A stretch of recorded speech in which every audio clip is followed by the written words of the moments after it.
centuries before the first medieval universities opened their doors in Europe, this complex in present-day Bihar offered free residential higher education to thousands of students. Nalanda functioned as a sprawling global knowledge hub. Scholars endured grueling journeys from China, Korea, Tibet, and across Southeast Asia, specifically to live and debate within its walls. The curriculum required serious intellectual rigor. Students didn't solely memorize Mahayana Buddhist doctrines, they were trained in analytical reasoning, grammar, medicine, mathematics, and astronomy. We can see the meticulous nature of their scholarship and surviving records, like these highly detailed illustrated palm leaf manuscripts. Thousands of similar texts covering philosophy and early sciences were once housed in the library complex. Nalanda operated as a highly organized apex institution of systematic learning, anchoring intellectual exchange across the ancient Asian world. The most common account of the university's end centers on a single date, 1193. It is said that a Turkic general named Bakhtiar Khilji sacked the site, slaughtered the inhabitants, and burned the great library to the ground. This raid is frequently cited as the definitive moment that wiped out Indian Buddhism and ended the region's intellectual golden age.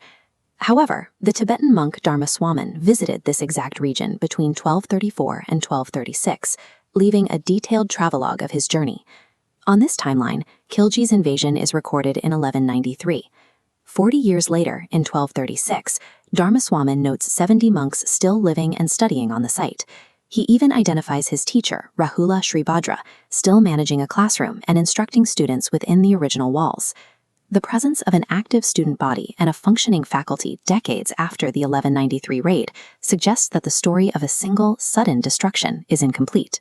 To find the missing pieces, we have to look at the primary source for the 1193 attack, the 13th century Persian chronicler Minhaj-is-Siraj.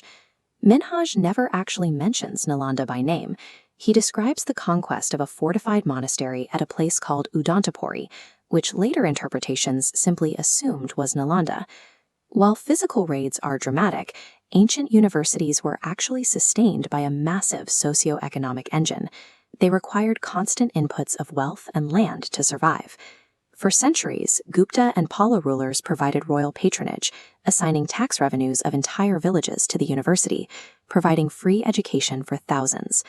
By the 12th century, severe political instability severed those lifelines. Without tax revenue, the institution stalled, and resources evaporated. Long before any foreign armies arrived, Nalanda was already starving. The economic engine that sustained it for 7 centuries had been abandoned by the state. Compounding that economic starvation was a shifting ideological landscape. Buddhism was losing its mass appeal across India, steadily losing ground to a resurgent Brahmanical tradition. This internal religious friction appears in alternative records. 16th century Tibetan historian Taranatha documented the decline of Indian Buddhism from an outsider's perspective. Taranatha claims that Hindu tantric sectarians, known as Tirthakas, deliberately set fire to Buddhist monasteries out of religious rivalry. These accounts suggest a slow, multi-generational erosion fueled by sectarian conflict and state apathy rather than a single event. The Turkic invasions certainly brought violence, but the evidence shows they were striking an institution that had already been hollowed out from the inside. There is a notable gap in the local records of this period. Traditional Indian records, particularly those written by Brahmin scholars, maintain a near-total silence regarding Nalanda's collapse. In the 13th century, Sanskrit authors were actively writing praise for the New Delhi sultans. They meticulously documented the era, but the loss of a global knowledge hub in their own region went unmentioned. This silence indicates the depth of the sectarian rifts dividing late medieval India. The writers chronicling history often belonged to the competing religious traditions that were gaining power. To these rival religious factions, the decay of a prominent Buddhist stronghold represented a victory. Blaming a single foreign invader avoids the need to examine the internal religious strife and the societal choice to let the institution die. Today, the physical remains of that complex sit exposed in the Bihar sun. In 2016, the UNESCO World Heritage Committee officially inscribed the archaeological site, securing its protection and memorializing its historical value. Modern tourist plaques typically attribute the university's end solely to foreign invaders, but the surviving records point to a collapse driven by economic isolation and internal strife. The history of these bricks highlights the fragility of institutions when the society that built them stops actively ensuring their survival.